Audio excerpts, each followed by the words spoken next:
returning ওয়াল সম্পূর্ণ আগে যা আছে ব্যাকিং বাই ফেলে এবং ইয়ান কর্পোরেশনের দৃষ্টি আকর্ষণ করি অনার সহযোগিতা তদন্তকরণ মোটরসাইকেল আসলে আর মোরা তো করুন অবস্থা এখন হ্যাঁ মোরা লোড জানলো আর মোরাবাসী 1978 সালের মধ্যে সিটি কর্পোরেশন হইল সাম্প্রতিক সময় এখনো পর্যন্ত আর সিটি কর্পোরেশন সোয়া নফার বলতে আর মোরার ভিতরে এখনো কার্পেটিং লোড হয়ে গেছে সিটি কর্পোরেশন কোনো মিক্কে নাই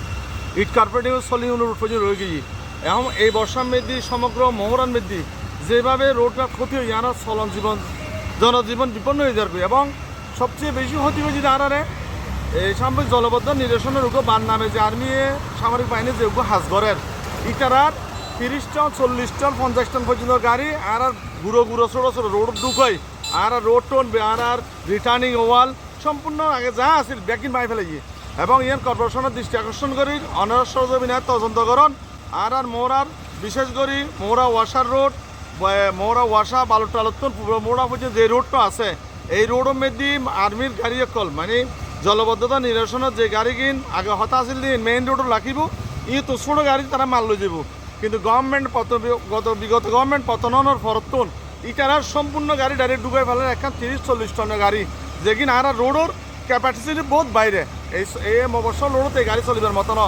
আর সিটি কর্পোরেশন দৃষ্টি আকর্ষণ করি মাননীয় মেয়র মহোদয় আকর্ষণ করি আপনারা যদি সরজমিনে না দেখেন আমরা মোরাবাসী এখন আমাদের জনজীবন বিপন্ন বললে চলে আমাদের এখন চলাফেরা অপযোগ্য হয়ে গেছে তাই আমি সিটি কর্পোরেশন এবং মোরার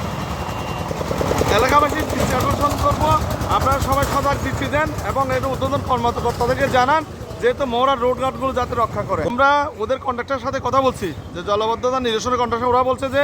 এই রোডের নাকি ক্ষতিপূরণের ব্যবস্থা আছে কিন্তু আজও হবে কিনা সেটা আমরা জানি না প্রায় ওদের 80% কাজ শেষ ওরা অনেক জিনিস গুছাই নিয়ে যাচ্ছে